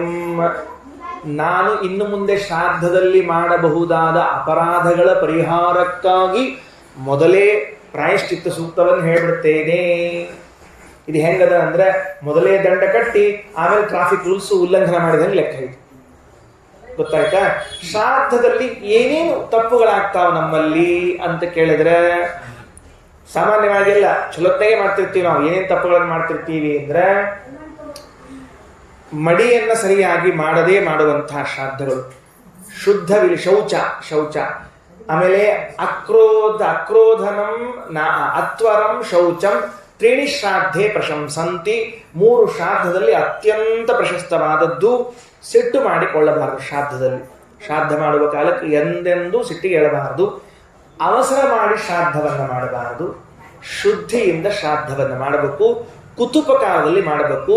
ತ್ರೀಣಿ ಶ್ರಾದ್ಧೆ ಪ್ರಶಂಸಂತಿ. ಶ್ರಾದ್ದದಲ್ಲಿ 3 ಇನ್ನೂ ಪ್ರಶಸ್ತಿ ಯಾವುದು ಅಂದ್ರೆ ದೌಹಿತ್ರ, ಕುತಪಃ, ತಿಲಾಹ. ದೌಹಿತ್ರ ಬರಬೇಕು. ಮಗಳ ಮಗ ಶ್ರಾದ್ದಕ್ಕೆ ಊಟಕ್ಕೆ ಬಂದ್ರೆ, ಅಜ್ಜ ಹೋದ ಮೇಲೆ ಮಗಳ ಮಗ ಊಟಕ್ಕೆ ಬಂದ್ರೆ ಅಜ್ಜಗೆ ಬಹಳ ಪ್ರೀತಿ, ದೌಹಿತ್ರ. ಕುತುಪ ಕಾಲದಲ್ಲಿ ಮಾಡಬೇಕು ಅಂತದ್ದು. ಈ ಕುತುಪ ಕಾಲ ಅಂದ್ರೆ ಏನು ಅಂದ್ರೆ ಶಬ್ದ ಹೆಂಗದ್ರಿ ಅಂದ್ರೆ 12 ಗಂಟೆಗೆ ಅಂತ ಹಾಕ್ಬಿಟ್ರೆ ಎಲ್ಲ ತಗೊಂಡು ಹೋಗಿ ಶಾಣ್ಯಾರವರು ಅದಕ್ಕೆ ಹಾಕ್ಯಾರಷ್ಟ. ಏನ್ ಹೆಂಗಂದ್ರೆ ಸ್ವಲ್ಪ ಸಂಸ್ಕೃತ ಓದ್ತಿರ್ತಿರ್ಲಿಲ್ಲ ಅವಾಗ ಡಿಕ್ಷನರಿ ತೆಗೆದು ನೋಡ್ರಿ. ಗೋತ್ರ ಕುಹ್ ಪೃಥ್ವಿಗೆ ಕು ಅಂತ ಹೆಸರದು. ಕು ಅಂದ್ರೆ ಏನು? ಭೂಮಿ ಅಂತ ಅರ್ಥ. ಭೂಮಿ ತಪ ಅಂದ್ರೆ ಸುಡುವುದು ಅಂತ ಅರ್ಥ. ನೀನ್ ನೆಲದ ಮೇಲೆ ಕಾಲಿಟ್ಟು ನೋಡು, ಭೂಮಿ ಸುಡ್ಲಿಕ್ಕೆ ಶುರುವಾದ್ರೆ ಅದೇ ಕುತುಪ ಕಾಲ, ಶ್ರಾದ್ದ ಶುರು ಮಾಡುವಂತ ಅರ್ಥ. ಕುತುಪ ಕಾಲ ಕಾಲಿಟ್ಟು ನೋಡು, ಸುಡ್ಲಿಕ್ಕೆ ಗೊತ್ತಾಗ್ತದೆ. ಸುಡ್ಲಿಕ್ಕೆ ಶುರು ಆಗ್ತದೆ, ಅದಕ್ಕೆ ಕುತುಪ ಕಾಲ ಅಂತ ಕರೀತಾರೆ. ಶ್ರಾದ್ದ ಶುರು ಮಾಡ್ಬೇಕಾವಾಗ ಅಂತ ಹೇಳ್ಯಾರ. ಹೊರತಾಗಿ ಮಧ್ಯಾಹ್ನ 12ಕ್ಕೆ ಅಂತ ಹೇಳಿಲ್ರಿ. ಸಂಸ್ಕೃತ ಶಬ್ದ ಒಟ್ಟು ಹೇಳ್ಬಿಡ್ಬಾರ್ದು ಹಂಗೆಲ್ಲ ಉದ್ದಕ್ಕೆ. ಮಳೆಗಾಲದಾಗಿತ್ತು ಅಂದ್ರು ಒಂದು ಕಾಲದ. ಏನ್ ಕಾಲದ ಅಂದ್ರೆ ಇಷ್ಟು ದಿವ್ಸ ನೀ ಯಾವ ಟೈಮ್ನಾಗ ಇಟ್ಟಾಗ ನಿನ್ ಕಾಲ ಸುಟ್ಟಿದ್ ಗೊತ್ತಿತ್ತಲ್ಲ ಆ ಟೈಮ್ನಾಗ ಶುರು ಮಾಡೋದು ಅರ್ಥ. ಹೇಳಿಲ್ಲ, 12 ಗಂಟೆ ಹೇಳೇ ಇಲ್ಲ. ಸೂರ್ಯೋದಯ ನೋಡಿಕೊಂಡು, ಸೂರ್ಯೋದಯ ದಿವಸ ಒಂದೇ ಟೈಮಿಗೆ ಇರುವುದಿಲ್ಲ. ಮೊದಲನೇದು ಸೂರ್ಯಾಸ್ತ ಒಂದೇ ಟೈಮಿಗೆ ಇರುವುದಿಲ್ಲ. ಅದನ್ನ ನೋಡ್ಕೊಂಡು ವಿಭಾಗ ಮಾಡಬೇಕು ಅಂತ ನಿಮ್ಮದ. ನಮ್ದೇನ್ರಿ ಅಂದ್ರೆ ಅರುಣೋದಯ, ಸೂರ್ಯೋದಯ ಕಾಲ, ಬ್ರಾಹ್ಮಿ ಮುಹೂರ್ತ ಎಲ್ಲ ಒಂದೇ ಸ್ಟ್ಯಾಂಡರ್ಡ್ ಟೈಮ್ ಇಟ್ಕೊಂಡ್ಬಿಟ್ಟಿವಿ. 4:15 ಅಲ್ಲ. ಚಳಿಗಾಲದಾಗ 5:15 ಅರುಣೋದಯ ಕಾಲ ಆಗ್ತದೆ, 4:15 ಆಗೋದೇ ಇಲ್ಲ. ಯಾಕಂದ್ರೆ ಸೂರ್ಯೋದಯದಿಂದ 1.5 ತಾಸು ಮೊದಲು ಅಷ್ಟೇ ಹೇಳ್ಯಾರ ನಮಗೆ. 7 ಗಂಟೆಗೆ ಸೂರ್ಯೋದಯ ಆಗ್ತಿದ್ರೆ 5:15 ಅರುಣೋದಯ ಕಾಲ ಆಗ್ತದೆ, ಹೊರತ 4:15 ಯಾಕಾಗ್ತದೆ? ಸುಳ್ಳು. 6 ಗಂಟೆಗೆ ಸೂರ್ಯೋದಯ ಆಗ್ತಿದ್ರೆ 4:15 ಅರುಣೋದಯ ಕಾಲ ಆಗ್ತದೆ. ನಮ್ಮಲ್ಲಿ ಏನ್ ಲೆಕ್ಕ ತಪ್ಪೆ ಬಂದ್ರೆ ಒಟ್ಟು ತಪ್ಪಿಟ್ಟಿರ್ತೀವಿ ನಾವು. ಒಂದ್ ಮುದ್ದಕ್ಕೆ ಮಾಡ್ಕೋತೋದು ಅಷ್ಟು ಕೆಲಸ. ಹಂಗೆ ಮಾಡಬಾರ್ದು ಅಂತ ಶಾಸ್ತ್ರದಲ್ಲಿ ನಮಗೆ ಕೊಟ್ಟಾರಲ್ಲ. ದೇವ್ರ ಬುದ್ಧಿನ ಖರ್ಚು ಮಾಡ್ರಿ ಅಂತ ಕೆಲವರು ಹಂಗ ಉಳಿಸ್ಬಿಟ್ಟಿರ್ತಾರೆ. ಇರ್ಲಿ ಅಂತ ತಿಳ್ಕೊಂಡು ಹೇಳಿ. ಅಂತೂ ಎಲ್ಲಿಗೆ ಬಂತೀಗ ಅಂದ್ರೆ ಅವನ್ನ ಅವಾಗ ಹೇಳ್ತಿರ್ಬೇಕು, ತಿಳ್ಕೊಂಡಿರ್ಬೇಕು ವಿಷಯ ಅಂತ ಹೇಳಿ. ಕುತುಪ ಕಾಲ, ದೌಹಿತ್ರ, ಕುತಪಸ್ಥಿಲಾಹ, ಇವು 3 ಇರಬೇಕು. ತ್ರೀಣಿ ಶ್ರಾದ್ದ ಮತ್ತು 3 ಪ್ರಶಂಸ ಯಾವುದು ಅಂದ್ರೆ ಅವಸರ ಮಾಡಬಾರ್ದು. ಶ್ರಾದ್ದ ಮಾಡುವಾಗ ಸಿಟ್ಟು ಮಾಡ್ಕೊಳ್ಬಾರ್ದು, ಮೈಲಿಗೆ ಮಾಡಬಾರ್ದು, ಶುಚಿಭೂತವಾಗಿ ಮಾಡಬೇಕು ಶ್ರಾದ್ದವನ್ನ ತಿಳಿಸಿಕೊಟ್ಟಿದ್ದ.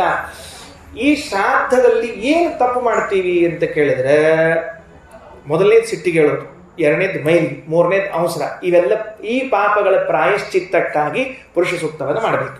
ಸರಿನಾ? ಒಬ್ಬರು ಆಚಾರ ಊಟಕ್ಕೆ ಬಂದಿದ್ರಂತೆ. ಕಥೆ ಹೇಳ್ಬೇಕಲ್ಲ, ಮತ್ತೆ ಬರೀ ವಿಷಯ ಹೇಳಿದ್ರೆ ಇಷ್ಟೊತ್ತು ಕಥೆ ಶುರು ಮಾಡಿಲ್ಲ ಅಂತ ಯಾರೋ ಕಥೆ ಶುರು ಮಾಡಿದ್ರು. ಒಬ್ಬರು ಬ್ರಾಹ್ಮಣರು ಬಂದಿರಂತ ಊಟಕ್ಕೆ. ಬಂದಿದ್ರು, ಊಟಕ್ಕೆ ಹಾಕ್ಲಿಕ್ಕತ್ತಿದ್ರು. ಯಜಮಾನ ಸ್ವಲ್ಪ ತಾಳ್ಮೆ ಕಳ್ಕೊಂಡ. ಊಟಕ್ಕೆ ಹಾಕೋ ಕಾಲಕ್ಕೆ ಸ್ವಲ್ಪ ತಾಳ್ಮೆ ಕಳ್ಕೊತಿರ್ತಾರೆ. ಹಂಗೇನು ಮಾಡ್ಲಿಕ್ಕಿಲ್ಲ. 1 ಸಲ ಬಡಿಸ್ದ, 2 ಸಲ ಬಡಿಸ್ದ. ಅವ ಆಚಾರ ಸ್ವಲ್ಪ ದೊಡ್ಡ ಹೊಟ್ಟೆ ಅಂತ ಕಾಣಿಸ್ತದೆ, ಇನ್ನೊಂದು ಸ್ವಲ್ಪ ಹಾಕು ಅಂತ ಹೇಳ್ದ. ಅವ್ನು ಸಿಟ್ಟು ಬಂತ್ರಿ. ಬಡ ಒಟ್ಟು ಅಡಿಗೆ ತಂದ ಮುಂದೆ ಕುಕ್ಕಿ ಎಷ್ಟು ತಿನ್ನು ಅಂತ ಬಿಟ್ಟ. ಅಪರಾಧ ಆಯ್ತು. ಊಟಕ್ಕೆ ಕೂತು ಬ್ರಾಹ್ಮಣ ಶ್ರಾದ್ದ ಘಾತ ಆತು ಅಂತ ಬಿಟ್ಟ. ಹೌದು, ಮತ್ತೆ ಸಿಟ್ಟು ಮಾಡ್ಕೊಂಡಲ್ಲಿ ಶ್ರಾದ್ದ ಘಾತ ಆತು ಅಂದ. ಅವ್ನು ಸಿಟ್ಟು ಬಂದ್ಬಿಡ್ತಾರೆ ಯಜಮಾನಿಗೆ. ಅಲ್ಲೂ ನಮ್ಮನೆ ಊಟಕ್ಕೆ ಬಂದು ನಾನು ಶ್ರಾದ್ದ ಘಾತ ಮಾಡೋ ಹಂಗೆ ನೀ ಮಾಡ್ತೀರ, ತಡಿ ನಿನಗೆ ಮಾಡ್ತೀನಿ ಅಂತ ಕೈಯಾಗ ನೀರು ಹಾಕೊಂಡು ಶಾಪ ಕೊಡ್ತೀನಿ ಅಂತ ನೀರು ಹಾಕಿದ. ನೀರು ಇಟ್ಕೊಂಡು ಶಾಪ ಕೊಡೋ ಕ್ರಮ ಹಾಕಿದ. ಅವ ಕೂತು ಬ್ರಾಹ್ಮಣ ಇದ್ನಲ್ಲ ಊಟಕ್ಕೆ ಕೂತವ, ಅಲ್ಲೇ ನಿಲ್ಲು ಅಂತ ನೀರಿಗೆ ಹೇಳಿದ. ನೀರು ಅಲ್ಲೇ ನಿಂತು ಬಿಡ್ತೀರಿ. ನೀರು ಅವ್ನ ಮ್ಯಾಲ ಬೀಳಲಿಲ್ಲ, ನೆನಪಿಟ್ಟುಕೊಳ್ರಿ. ಇಲ್ಲಿಂದ ನೀರು ಉಗ್ಗಿದ್ರೆ ಬೀಳಬೇಕು, ಬೇಡದು. ಅಲ್ಲೇ ನಿಂತು ಬಿಡುತ್ತೆ ಅಷ್ಟೇ. ಅವ್ನು ಗಾಬರಿ ಆಯ್ತು. ಏನಪ್ಪ ನೀ ಯಾರೋ ಮಹಾನುಭಾವ, ಇಷ್ಟು ಪರಿಯಿಂದ ಮತ್ತೆ ನೀರು ನಿಲ್ಲಿಸಿದ್ದಿ, ನೀ ಯಾರು, ಏನಿದು ಅಂತ ಕೇಳಿದಾಗ ನನ್ನ ಹೆಸರು ಆಪಸ್ತಂಭ ಋಷಿ ಅಂತ ಹೇಳ್ತಾ ಇದ್ದಾನೆ. ಯಜುರ್ವೇದದಲ್ಲಿ ಬರುವಂತಹ ಆಪಸ್ತಂಭ ಋಷಿಗಳ ಹೆಸರು ಕಥೆ ಇದು. ಆಪವನ್ನ ಸ್ತಂಭನ ಮಾಡಿದವರು, ನೀರು ನಿಂತ್ಕೊ ಅಂತ ಹೇಳಿದವರು. ಅವರಂದ್ರು ಮತ್ತೆ ನಿಮ್ಮಂಥವ್ರು ಮಹಾನುಭಾವರು ನಮ್ಮ ಮನೆಗೆ ಬಂದು ಹಿಂಗೆ ಮಾಡಿದ್ರೆ ನಾವು ಏನು ಮಾಡಬೇಕು, ಶ್ರಾದ್ದ ಆತ ಹೋಯ್ತಲ್ಲ ಅಂತ ತಿಳ್ಕೊಂಡು ನೆನಪಿಟ್ಕೊಳ್ರಿ. ಸಿಟ್ಟು ಮಾಡ್ಕೊಳ್ಬಾರ್ದು ಅಂತನ್ನೋದು ಹೆಂಗದ, ಹಂಗೆ ಶ್ರಾದ್ದ ನಡೆದಾಗ ಅಳಬಾರ್ದು ಅಂತಂದದ, ದುಃಖ ಪಡಬಾರದು ಅಂತಂದದ. ದುಃಖ ಪಟ್ರ ಕಣ್ಣೀರು ಬಿದ್ದರೆ ಶ್ರಾದ್ದಘಾತ. ಅದಕ್ಕೆ ಮನೆಯ ಹೆಣ್ಮಕ್ಳಿಗೆ ಅವತ್ತ ಬೈಯೋದು ಮಾಡಬಾರ್ದ್ರಿ. ಮತ್ತೆ ಮರದಿವ್ಸ ಬೈಕೊಳ್ರಿ ಬೇಕಾದಷ್ಟು, ಯಾಕಂದ್ರೆ ಬೈದ್ರೆ ಪಾಪ ದುಃಖ ಪಡ್ತಾರೆ. ಅದಕ್ಕೆ ಶ್ರಾದ್ದ ದಿವಸ ಬೈಲಿಕ್ಕೆ ಹೋಗ್ಬೇಡ್ರಿ ಅಂತ ಕೆಲವರು ಹೇಳ್ತಾರೆ, ಉಳಿದ ದಿವ್ಸ ಬೇಕಾದ್ರೆ ಬೈಕೊಳ್ರಿ ಅಂತ ತಿಳ್ಕೊಂಡು ಹೇಳಿ. ಅಂದ್ರೆ ಹಿಂಗೊಂದು ಕಾಲ ಇತ್ತ, ಮತ್ತೆ ಹಂಗೆ ಬೈದಾಗ ಅಳೋ ಕಾಲಿತ್ತು, ಈಗ ಬೈಸ್ಕೊಂಡು ಅಳಿಸ್ಕೊಳ್ಳೋ ಕಾಲ ಬಂದದ. ಅಕ್ಷಯ ಬೇರೆ, ಅದಕ್ಕೆ ಎರಡೇ ವಿಷಯ ಬರಬೇಕು. ರಾಮದೇವರು ಶ್ರಾದ್ದ ಮಾಡ್ಲಿಕ್ಕತ್ತಿದ್ರಂತ್ರಿ. ಕತೆ ಹೇಳ್ಬೇಕಲ್ಲ ಮತ್ತೆ ನಿಮ್ಗೆ ನಾನು. ರಾಮದೇವ್ರು ಶ್ರಾದ್ದ ಮಾಡ್ಲಿಕ್ಕತ್ತಿದ್ರಂತ. ರಾಮದೇವರು ಶ್ರಾದ್ದ ಮಾಡ್ತಾ ಇರುವಾಗ ಯಾರ್ಯಾರು ಬಂದಿದ್ರು, ಋಷಿಗಳು, ವಸಿಷ್ಠರು, ವಿಶ್ವಾಮಿತ್ರರು ಎಲ್ಲ ಬಂದಿದ್ರಂತ. ಬಂದಾಗ ಅಡಿಗೆ ಯಾರು ಮಾಡಿದ್ರು ಅಂದ್ರೆ ಸೀತಮ್ಮ ಅಡಿಗೆ ಮಾಡಿದ್ಲಂತ. ಸೀತಮ್ಮ ಅಡಿಗೆ ಮಾಡ್ಯಾಳ, ಊಟಕ್ಕೆ ಹಾಕ್ಲಿಕ್ಕತ್ತಾರ. ಊಟಕ್ಕೆ ಕೂಡಿಸಿದ್ರು. ರಾಮದೇವರು ಏನೋ ತಗೊಂಬಾ, ಎಲ್ಲ ಪದಾರ್ಥ ತಗೊಂಬಾ ಅಂತಂದ್ರು. ಸೀತಾದೇವಿ ಮಾಡಿದ ಪದಾರ್ಥವನ್ನು ತಗೊಂಡು ಅಡಿಗೆ ಮನೆಯಿಂದ ಹೊರಗೆ ಅಂಗಳಕ್ಕೆ ಬಂದ್ಲಕ್ಕಿ. ಕಾಲಿಟ್ಲು, ಎಲ್ಲ ಕೂತು ಋಷಿಗಳನ್ನು ನೋಡಿದ್ಲು. ಒಳಗೆ ಹೋಗ್ಬಿಟ್ಲು, ಭಾಂಡೆ ಇಟ್ಟುಬಿಟ್ಲು. ಒಳಗೆ ಕೂತ್ಬಿಟ್ಲಿಕ್ಕೆ ರಾಮ ಒಳಗಿಂದ ಏನೋ ಬರ್ತಿಲ್ಲ. ಆಕೆ ಬರಂಗಿಲ್ಲ. ಒಳಗೆ ಕೂತ್ಬಿಟ್ಟ ಸೀತಾದೇವಿ. ಇದೇನಿದು ಸೀತಾರಾಮನ ಮಾತು ಕೇಳಾರ್ದಂಗ ಅಂತ. ಲಕ್ಷ್ಮಣ ಒಳಗೆ ಹೋಗುವಂತವ್ರು. ಲಕ್ಷ್ಮಣ ಒಳಗೆ ಬಂದ. ಸೀತಾದೇವಿ ತಗೊಂಡು ಹೋಗುವಂತ ಹೇಳ್ಬಿಟ್ಟು ಎಲ್ಲ ಲಕ್ಷ್ಮಣ ತಗೊಂಡು ಬಡಿಸಿದ. ಊಟ ಎಲ್ಲ ಮುಗೀತು. ಎಲ್ಲ ಬ್ರಾಹ್ಮಣರು ಹರಿಸಿದ್ರು, ಆಯ್ತು ಅಂತ ಹೋಗ್ಬಿಟ್ರು. ಮುಗಿದು ಹೋದ ಕೆಲಸ. ಆಮೇಲೆ ಸೀತಾದೇವಿ ಒಳಗೆ ಬಂದ್ಲಂತ. ರಾಮ ಕೈ ತಗೊಂಡವ, ಹೆಂಡತಿ ಮೇಲೆ ಅಧಿಕಾರ ಚಲಾಯಿಸ್ಲಿಕ್ಕೆ ಬಂತಲ್ಲ. ಈಗೊಂದು ಏನ್ ಅನ್ಕೊಂಡಿ ನೀನು, ನಮ್ಮ ಅಪ್ಪನ ಶಾಂತಿ ಇದ್ದಾಗ ಒಳಗೆ ಕೂತ್ಕೊಂಡೇನಿ ಮಾಡ್ಬಿಟ್ಟವ ರಾಮ. ಅದಕ್ಕೆ ಸೀತಾದೇವಿ ಸ್ವಲ್ಪ ಶಾಂತಿ ಇರಲಿ. ಏನಿಲ್ಲ, ನಾ ಅಕಸ್ಮಾತ್ ಹೊರಗೆ ಬಂದಿದ್ರೆ ಶ್ರಾದ್ದ ಘಾತ ಆಗ್ತಿತ್ತು, ಅದಕ್ಕೆ ಬರಲಿಲ್ಲ. ನೀ ಹೊರಗೆ ಬರೋದಕ್ಕೂ ಶ್ರಾದ್ದ ಘಾತ ಆಗೋದು ಏನು ಸಂಕೇನ ಸಂಗತಮ್ ಅಂದ್ರೆ ಏನಿಲ್ಲ. ನೀವು ಯಾವ ಯಾವ ಬ್ರಾಹ್ಮಣರಿಗೆ ಆಹ್ವಾನ ಕೊಟ್ಟಿದ್ರಲ್ಲ, ಆ ಎಲ್ಲ ಬ್ರಾಹ್ಮಣರಲ್ಲಿ ನಿಮ್ಮ ತಂದೆ ದಶರಥ ಒಂದೊಂದು ರೂಪದಿಂದ ಬಂದು ಕೂತಿದ್ದ. ನನ್ನ ಕಣ್ಣಿಗೆ ವಸಿಷ್ಠರಲ್ಲಿ ಒಂದು ದಶರಥ ರೂಪ, ವಿಶ್ವಾಮಿತ್ರರಲ್ಲಿ ಒಂದು ದಶರಥ ರೂಪ, ಇನ್ನೊಂದರಲ್ಲಿ ಒಂದು ದಶರಥ ರೂಪ ಕಾಣ್ತಾ ಇತ್ತು. ಅಯ್ಯಯ್ಯ ಚೊಲ ಆತಲ್ಲ, ನಿಮ್ಮ ಮಾವು ಬಂದಿದ್ರೆ ಬರ್ಬೇಕೋ ಬ್ಯಾಡು ಅಂದ್ರೆ ಅದಕ್ಕೆ ಬಂದಿಲ್ಲ ಅಂದು. ಅಯ್ಯ ಮತ್ತೆ ಉಲ್ಟಾ ಶುರು ಮಾತಲ್ಪ ಇದು. ಏನು ಅಂದ್ರೆ, ನಾ ಬಂದಿದ್ರೆ ದಶರಥ ಒಳಗೆ ಕೂತಿದ್ನಲ್ಲ, ನಾನು ನೋಡ್ತಿದ್ದ. ನಾನು ಈ ನಾರು ಮಡಿ ಉಟ್ಕೊಂಡದ್ದು ಎಲ್ಲ ನೋಡಿ ನನ್ನ ಸೊಸೆಗೆ ಇಂಥ ಸ್ಥಿತಿ ಬಂತಲ್ಲ ಅಂತ ದುಃಖ ಪಡ್ತಿದ್ದ. ಅವ ದುಃಖ ಪಟ್ರೆ ಕಣ್ಣೀರು ಬರ್ತಿತ್ತು. ಈ ಬ್ರಾಹ್ಮಣ ಕಣ್ಣಾಗ ಬಂತು ಅಂದ್ರೆ ಶ್ರಾದ್ದ ಘಾತ ಆಗ್ತಿತ್ತು, ಅದಕ್ಕೆ ಬರಲಿಲ್ಲ, ನಾ ಒಳಗೆ ಕೂತ್ಕೊಂಡಿದ್ದೆ ಅಂತ ಸೀತಾದೇವಿ ತಿಳಿಸಿದಳು. ಅದರಿಂದ ಶ್ರಾದ್ದಕ್ಕೆ ಮನೆಗೆ ಬ್ರಾಹ್ಮಣರು ಬಂದಿದ್ದಿದ್ರೆ ಅವರಲ್ಲಿ ಅವರ ಪಿತೃಗಳು ಒಂದು ಅಂಶದಿಂದ ಅಂದರೆ ಸಾಂಶರಾಗಿದ್ದರೆ ಅಂತ ತಾತ್ಪರ್ಯ. ಇಲ್ಲದೆ ಇದ್ರೆ ಭಗವಂತ ಅವರ ಸ್ವರೂಪವನ್ನು ತಂದು ತೋರಿಸ್ತಾನೆ ಅಂತ. ನಿರಂಶ ಜೀವರ ಚಿತ್ ಶರೀರವನ್ನು ವಿಭಾಗ ಗೈಸಿ ಅಂತ ಜಗನ್ನಾಥಾಚಾರ್ಯರು ಕೊಡ್ತಾರೆ. ನಮ್ಮಪ್ಪ ನಿರಂಶನ ಇರಬಹುದು, ದೇವರ ಸಮರ್ಥನೆ ಇದ್ದಾನೆ. ಒಂದಂಶ ಕಟ್ ಮಾಡ್ಕೊಂತಾನೆ, ಕೂಡ್ಸ್ಕೊಂಬಂದು ಕರ್ಕೊಂಡ್ಬರ್ತಾನೆ. ಆದ್ದರಿಂದ ಶ್ರಾದ್ದಕ್ಕೆ ಆಮಂತ್ರಣ ಕೊಡೋ ಕಾಲಕ್ಕೆ ಮೊದಲು ಸೂಚನಾ ಅನ್ನಬೇಕು, ಆಮಂತ್ರಣ ಅನ್ನಬಾರ್ದು. ಹಿಂದಿನ ದಿವಸ ಆಮಂತ್ರಣ ಅನ್ನಬೇಕು, ನೆನಪಿಟ್ಕೊಳ್ರಿ. ಯಾಕ್ರಿ ಆಚಾರ ಹಂಗೆ? ಯಾಕಂದ್ರೆ ಆಮಂತ್ರಣ ಅಂದ್ರೆ ಅವ ತಗೊಂಡ ಅಂತ ಇಟ್ಕೊಳ್ರಿ, ಅವತ್ತ ಒಳಗೆ ಪ್ರವೇಶ ಆಯ್ತು ಅವರಪ್ಪಂದು. ಇವ ಇಲ್ಲಿಗ ಅವ ಇದ್ದಾನ, ಆಮಂತ್ರಣ ತಗೊಂಡ ಮೇಲೆ ಅವತ್ತು ಅವ ರಾತ್ರಿ ಊಟ ಮತ್ತೊಂದು ಮುಗಿದೊಂದು ಏನೇನಿರ್ತಾವ ನೋಡ್ರಿ, ಅವೆಲ್ಲ ಮಾಡೋ ಹಂಗಿರಂಗಿಲ್ಲ. ಯಾಕಂದ್ರೆ ಪಿತೃಗಳು ಬಂದು ಕೂತಿರ್ತಾರೆ. ಅದಕ್ಕೆ ಹಿಂದಿನ ದಿವಸ ರಾತ್ರಿ ಅವ್ರದೆಲ್ಲ ಊಟ ಗೀಟ ಮುಗಿದ ಮೇಲೆ ಹೋಗಿ ನಾಳೆ ಹಿಂಗೆ ಪಿತೃಕಾರ್ಯದ ಬರ್ರಿ ಅಂತ ಕರೆದು ಬರ್ಬೇಕ್ರಿ. ಸೂಚನೆ ಮೊದಲೇ ಕೊಟ್ಟಿರ್ಬೇಕು. ಈ ದಿನಾಂಕ ನೀವೆಲ್ಲೋ ಒಪ್ಕೋಬೇಡ್ರಿ, ನಮ್ದೊಂದು ಕಾರ್ಯಕ್ರಮದಂತ ಇಷ್ಟ ಹೇಳಿರ್ಬೇಕು. ಅವತ್ತ ಶ್ರಾದ್ದದ ಅಂತ ಹೇಳೋಣ, ಒಪ್ಕೊಂಡ್ಬಿಡೋಣ. 6 ತಿಂಗಳ ಮೊದಲು ಆಚಾರ ಬುಕ್ ಆಗೋಣ, 6 ತಿಂಗಳಿಂದ ಇವರಪ್ಪ ಅವ್ರ ಮೇಲೆ ಕೂತ್ಕೋಣ. ಏನ್ ತಗೊಡ್ಕೋಬೇಕು ಎಲ್ಲರ. ಅದಕ್ಕೆ ಹಂಗೆ ಮಾಡಬಾರ್ದು ಅಂತ ಶ್ರಾದ್ದ ಹೇಳಿ ಕ್ರಮ ಹೇಳ. ಸೂಚನಾ ಶಬ್ದ ಹೇಳಬೇಕು. 2 ಸರ್ತಿ ಆಮಂತ್ರಣ ಕೊಡ್ಬೇಕು. ಹಾಗಾಗಿ ಊಟಕ್ಕೆ ಕೂತು ಬ್ರಾಹ್ಮಣರಿಗೆ ಅಪಮಾನ ಮಾಡೋ ಹಂಗಿಲ್ಲ. ಊಟಕ್ಕೆ ಕೂತ್ ಹೊತ್ತೊಳಗೆ ಅವ್ನ ಒಟ್ಟಾರೆ ಕಣ್ಣಾಗ ನೀರು ಬರೋ ಹಂಗಿಲ್ಲ. ಇದಕ್ಕೆ ದೃಷ್ಟ ಅಂತ. ಊಟಕ್ಕೆ ಕೂತಾಗ ಸಾಕು ಅಂತ ಆ ಬ್ರಾಹ್ಮಣ ಅನ್ನಬಾರ್ದ್ರಿ. ಇದೊಂದು ಸಮಸ್ಯೆ ಇದೆ. ಅದಕ್ಕನ ಮುಂದೆ ಏನ್ ಮಾಡಿದ್ರು, ಮಂತ್ರ ತಂದ್ರು. ಅಪೇಕ್ಷಿತಂ ಯಾಚಿತವ್ಯಂ ತ್ಯಾಜ್ಯಂ ಚೈವಾನಪೇಕ್ಷಿತಂ. ನಿಮ್ಗೆ ಎಷ್ಟು ಬೇಕು ಅಷ್ಟು ಹಾಕ್ಸ್ಕೊಳ್ರಿ ಅಂತ ಆಮೇಲೆ ಮಂತ್ರ ಬಂದದ್ದು. ಮೊದಲೇನಿತ್ತು ಅಂದ್ರೆ ಸುರಿಯೋದು ಅಂತಿತ್ರಿ ಕಾರ್ಯಕ್ರಮ. ಸುರಿತಿದ್ರು, ಇವ್ರು ತಗೋತಿದ್ರು ವ್ಯವಸ್ಥೆ. ಈಗ ಹಂಗೆ ತಿನ್ನೋದಿಲ್ಲ. ಅದರಿಂದಾಗಿ ಅಪೇಕ್ಷಿತಂ ಯಾಚಿತವ್ಯಂ ಅಂತ ತಿಳ್ಕೊಂಡು ಹೇಳ್ಯಾರ. ವಾಮದೇವ ಅಂತ ಒಬ್ಬ ಋಷಿಗಳಿದ್ರಂತೆ. ವಾಮದೇವ ಋಷಿಗಳ ತಂದೆ. ಆ ವಾಮದೇವ ಋಷಿಗಳ ತಂದೆ ಏನ್ ಮಾಡಿದ್ರು ಅಂದ್ರೆ, ಅವರ ಅಪ್ಪನ ಶ್ರಾದ್ದ ಮಾಡಬೇಕಾಗಿತ್ತು, ಬಿಟ್ಬಿಟ್ರು. ಗೌತಮರು ಬಿಟ್ರು. ಆಮೇಲೆ ಆ ವಾಮದೇವ ಹುಡುಗ ಆಟ ಆಡ್ಲಿಕ್ಕೆ ಹೋಗಿದ್ದಂತ, ಸಣ್ಣ ಹುಡುಗ ಆಟ ಆಡ್ಲಿಕ್ಕೆ ಹೋಗಿದ್ದಂತ. ಊರಾಗಿನ ಹುಡುಗರು ಸೇರ್ಕೊಂಡು ಬಹಿಷ್ಕಾರ ಹಾಕಿರಂತ. ಅವನು, ನೀ ನಮ್ಮ ಜೊತೆ ಆಟಕ್ಕೆ ಬರಬೇಡ ಹೋಗು ಅಂತ. ಅವಂತ ನಾ ಯಾಕೆ ಆಟಕ್ಕೆ ಬರಬಾರ್ದು, ನಿಮ್ಮಪ್ಪ ಶ್ರಾದ್ದ ಮಾಡಿಲ್ಲ ನಿನ್ನೆ ಅವರ ಅಪ್ಪಂದು, ಅದಕ್ಕೆ ನೀ ಮೇಲ್ಗಿದ್ದಿ ಬರೋದಿಲ್ಲ ಹೋಗಂತ ಹೇಳ್ಬಿಟ್ರು ಅಂತ. ಅವ್ನು ಆಶ್ಚರ್ಯ ಆಯ್ತು, ನಮ್ಮಪ್ಪ ಶ್ರಾದ್ದ ಮಾಡದೇ ಇದ್ದು ನಾ ಮೇಲಿಗೆ ಆಗ್ತೀನಿ, ನಾ ಬರಂಗಿಲ್ಲ ಅಂತ ಅಪ್ಪನ ಕಡೆ ಬಂದವ. ಅಪ್ಪ ಶ್ರಾದ್ದ ಬಿಟ್ಟಿ ಅಂತ. ಯಾಕೆ, ಏನು ಮಾಡ್ಬೇಕಪ್ಪ, ಶ್ರಾದ್ದಕ್ಕೆ ಇಬ್ಬರ ಬ್ರಾಹ್ಮಣರು ಬೇಕು, ವಸಿಷ್ಠರು ಒಬ್ಬರೇ ಇದ್ದಾರ, ಇನ್ನೊಬ್ಬ ಬ್ರಾಹ್ಮಣರು ಇಲ್ಲ, ನಾ ಏನು ಮಾಡಲಿ? ಹಿಂಗಪ್ಪ ನಾ 2ನೇ ಬ್ರಾಹ್ಮಣಾಗ ಊಟಕ್ಕೆ ಕೊಡ್ತೀನಿ, ನೀ ಕರಿ ಶ್ರಾದ್ದ ಮಾಡಿ ನಾಳೆ ಅಂತ ಹೇಳಿದಂತ. ಅವರಪ್ಪ ಹೇಳಿದಂತ, ಅಲ್ಲೋ ಕೂಡ್ಲಿಕ್ಕೆ ಬೇಡ ಅಂದಿಲ್ಲ, ಊಟಕ್ಕೆ ಕೂತಾಗ ಸಾಕನಬಾರ್ದು ನೋಡೋದೊಂದು ನಿಯಮದ ಅಂದ. ಅಪ್ಪ ನೀ ಬಿಡು, ನೀ ಬಡಿಸ್ತಾ ಎಲ್ಲ ತಗೋತೀನಿ ಅಂತ ತಿಳ್ಕೊಂಡು ಹೇಳಿದಂತ. ಆತು, ಮರುದಿವಸ ವಸಿಷ್ಠರು ಬಂದರು, ಊಟಕ್ಕೆ ಕೂತ್ಕೊಂಡ್ರು. ಈ ಕಡೆ ವಾಮದೇವ, ಈ ಕಡೆ ವಸಿಷ್ಠ ಕೂತ್ಕೊಂಡ್ರು. ಊಟ ಶುರುವಾತು. ಏನಿತ್ತು ಊಟಕ್ಕೆ ಹಾಕಿದ ಪದಾರ್ಥ? ಮಧುಬಾತಾರುತ ಯತೆ ಮಧುಕ್ಷರಂತೆ ಸಿಂಧಾವಹ. ಜೇನುತುಪ್ಪದ ಗಡಿಗೆಗಳು ಮೇಲೆ ಕಟ್ಟಿಟ್ಬಿಟ್ಟಿದ್ರು. ಒಂದು ಗಡಿಗೆ ಬಿಚ್ಚಿದ್ರು, ವಸಿಷ್ಠರ ಎಲೆಗೆ ಹಾಕಿಬಿಟ್ರು, ಗಡಿಗೆ ಖಾಲಿ ಆಗೋತು. ಇನ್ನೊಂದು ಗಡಿಗೆ ಬಿಚ್ಚಿ ಒಂಚೂರು ಅವ್ರ ಮಗನ ಎಲೆ ಹಾಕಿದ. ಪಾಪ ಅದು ಹುಡುಗ ತಿನ್ಬೇಕಲ್ರಿ, ಇದೆಲ್ಲರ ಒಂದು ಚೂರು ತಿಂತು. ವಸಿಷ್ಠರು ಹಿಂಗಂದು ಹಿಂಗೆ ತಗೊಂಡ್ಬಿಟ್ರು, ಒಂದು ಗಡಿಗೆ ಖಾಲಿ ಆಗ್ಬಿಟ್ಟು ಜೇನುತುಪ್ಪ. 2ನೇ ಗಡಿಗೆ ಹಾಕಿದ್ರು, 3ನೇ ಗಡಿಗೆ ಹಾಕಿದ್ರು. ಇದು ಹುಡುಗ ಒಂದು ಗಡಿಗೆ ತಿನ್ನೋದ್ರೊಳಗೆ ಹಾಗಿದ್ದವ. ಕೊನೆಗೆ ಒಂದು ಹಂತ ಬಂತ್ರಿ ಅವಂಗ. ಅಪ್ಪ ನಿಲ್ಲು ಅಂದ. ಹೇಳಿದ್ದಿಲ್ಲ ನನಗೆ ಊಟ ಕೂತಾಗ, ಅಪ್ಪ ನಾ ಏನ್ ಶಬ್ದ ಹೇಳಿದ್ ನೋಡು, ಸಾಕಂದಿಲ್ಲ, ನಿಲ್ಲು ಅಂದೀನಿ ಅಂದ. ಅವನು ಕ್ಷಣ ಇದ್ರು ಹುಡುಗ. ಏನು ಅಂದ, ಇಲ್ಲಿ ಕೇಳು, ವಸಿಷ್ಠರು ಇಲ್ಲೇ ಕೂತಾರ, ನಾನು ಇಲ್ಲೇ ಕೂತೀನಿ. ಅವರು ತಿಂದದ್ದು ಜೇನುತುಪ್ಪ ಎಲ್ಲ ಕರಗಲಿಕ್ಕೆ, ನಾನು ತಿಂದದ್ದು ಜೇನುತುಪ್ಪ ಕರಗಲ್ತಾಗಿದೆ, ಇದಕ್ಕೆ ಏನ್ ಕಾರಣ ಹೇಳು ಅಂದ. ಏನ್ ಕಾರಣ ಅಂದ್ರೆ, ನೀ ಸರಿಯಾಗಿ ಆನ್ಹಿಕ ಅನುಷ್ಠಾನ ಮಾಡಿಲ್ಲ. ಆನ್ಹಿಕ ಅನುಷ್ಠಾನವನ್ನು ಸರಿ ಮಾಡಿದ್ರೆ ತಿಂದದ್ದೆಲ್ಲ ಕರಗುತ್ತಿತ್ತು ಅಂದ. ಅವರೇ ಆನ್ಹಿಕ ಅನುಷ್ಠಾನ ಮಾಡಿದ್ರೆ, ಗಾಯತ್ರಿ ಜಪವನ್ನು ಮಾಡಿಕೊಂಡ್ರೆ ಅದಕ್ಕೆ ಹಂಗಾಗಿದೆ. ಮತ್ತೆ ನಾನು ಗಾಯತ್ರಿ ಜಪ ಮಾಡಿದ್ದೀನಿ, ನನಗ್ಯಾಕೆ ಸಿದ್ಧಿ ಆಗಿಲ್ಲ ಹೇಳು ಅಂತ ಕೇಳಿದ. ನನಗೇನು ಗೊತ್ತು ಅಂದ್ರೆ, ಆಗ ವಾಮದೇವ ಅಂತಾನ, ಅದು ನನ್ನ ತಪ್ಪಲ್ಲ, ನಿನ್ ತಪ್ಪು, ಉಪದೇಶ ಸರಿ ಮಾಡಿಲ್ಲ, ಮತ್ತೊಮ್ಮೆ ಮಾಡು ಅಂದ. ಅಲ್ಲೇ ಕೂತ್ಕೊಂಡು ಮತ್ತೊಮ್ಮೆ ಗಾಯತ್ರಿ ಉಪದೇಶವನ್ನ ಮಾಡಿದ್ರೆ, ಅಲ್ಲೇ ಗಾಯತ್ರಿ ಜಪವನ್ನ ಮಾಡಿದ್ರೆ ಗಡಿಗೆಗಳು ಓಡೋಗಿ ಹೋಗ್ಲಿಕ್ಕೆ ಶುರುವಾದವು. ಕೊನೆಗೆ ಬಂದ ಎಬ್ಸಿದ, ಹೇಳ್ಬಹುದಿನ್ನ ಊಟ ಮುಗಿದದ ಅಂತ ತಿಳ್ಕೊಂಡ ಮೇಲೆ ವಸಿಷ್ಠ ವಾಮದೇವರು ಇಬ್ರು ಎದ್ರು. ಅದಕ್ಕೆ ವಸಿಷ್ಠ ವಾಮದೇವ ಸದೃಶವು ಬ್ರಾಹ್ಮಣವು ಅಂತ ಮಂತ್ರ ಬಂತು. ಹಿಂಗೆ ಶ್ರಾದ್ದದಲ್ಲಿ ನಮ್ಮಲ್ಲಿ ಏನಾದರೂ ಅಪಚಾರಗಳಾದರೆ ಅದರ ಪ್ರಾಯಶ್ಚಿತ್ತಕ್ಕಾಗಿ ಪುರುಷ ಸೂಕ್ತ ಹಾಗೂ ಗಾಯತ್ರಿ ಮಂತ್ರಗಳನ್ನ ಜಪ ಮಾಡಬೇಕು ಅಂತ ಹೇಳಿದವರು ಆಪಸ್ತಂಭ ಋಷಿಗಳು. ಬಂದಿತ್ತಲ್ಲ ನೀರು ಚೆಲ್ಲಿದ ನಿಂತಾಗ, ಆ ಅಪಸ್ತಂಭರು ಹೇಳಿದ್ರು, ಪ್ರಾಯಶ್ಚಿತ್ತಕ್ಕಾಗಿ ಪುರುಷ ಸೂಕ್ತವನ್ನು ಉಪಯೋಗಿಸಿಕೊಳ್ಳ್ರಿ. ಎಷ್ಟು ಅಪರಾಧಗಳಾಗ್ತಾವ ನಮ್ಮಲ್ಲಿ, ಅದಕ್ಕೆಲ್ಲ ನಾವೇನ್ ಮಾಡಬೇಕು, ಗಾಯತ್ರಿ ಮಂತ್ರವನ್ನು ಪುರುಷ ಸೂಕ್ತವನ್ನು ಪಠಣ ಮಾಡಬೇಕು. ಅದಾದ ಮೇಲೆ ಮಾರ್ಜನ ಶುರುವಾಗ್ತದೆ. ಶುಚಿ ವೋ ಹವ್ಯ ಮಾರುತ ಶುಚೀನಾಂ ಶುಚಿಂ ವಿನೋಮಧ್ವರಂ ಶುಚಿಭ್ಯ ರತೇನ ಸತ್ಯಮೃತ ಸಾಪಾಯಂ ಜನ್ಮಾನ ಶುಚ ಯಪ್ಪಾವಕಾರ. ಯಾಕೆ ಬಂತ್ರಿ ಮಂತ್ರ ಯಾರಿಗೆ ಗೊತ್ತು, ಹಾಕ್ಯಾರ ಬಂದದ ಅಷ್ಟು ಶ್ರಾದ್ದ ಮುಂದೆ ಹೋಗ್ತಿರ್ತಾರೆ ಹಿಂಗೆ. ಅದರಿಂದ ಶ್ರಾದ್ದ ಅನ್ನೋದು ಅತ್ಯಂತ ಮಹತ್ವದ ಸಂಗತಿ ಅದ, ಬಹಳ ಮಹತ್ವದ್ದು. ಮಾಡುವಾಗ ಇಷ್ಟೆಲ್ಲ ಅಂಶಗಳು ನಮ್ಮ ತಲೆಗಿರಬೇಕು. ಹಾಗೆ ಪಿತೃಂತರ್ಯಾಮಿಯಾದ ಮತ್ತೆ ಏನದು ವಸುರುದ್ರ ಆದಿತ್ಯ ಅಂತರ್ಗತನಾದ ಅನಿರುದ್ಧ ಪ್ರತಿಮ ಸಂಕಟ ಮಾಸದೇವ ಶ್ರಾದ್ದ ಸ್ವಾಮಿ ಮಧ್ವವಲ್ಲಭ ಜನಾರ್ದನ ಪ್ರೀತನಾಗಲಿ ಅನ್ನೋ ಉದ್ದೇಶದಿಂದ ಶ್ರಾದ್ದವನ್ನು ಮಾಡಬೇಕು ಅಂತ ಹೇಳ್ತಾ ಶ್ರೀಕೃಷ್ಣಾರ್ಪಣಮಸ್ತು.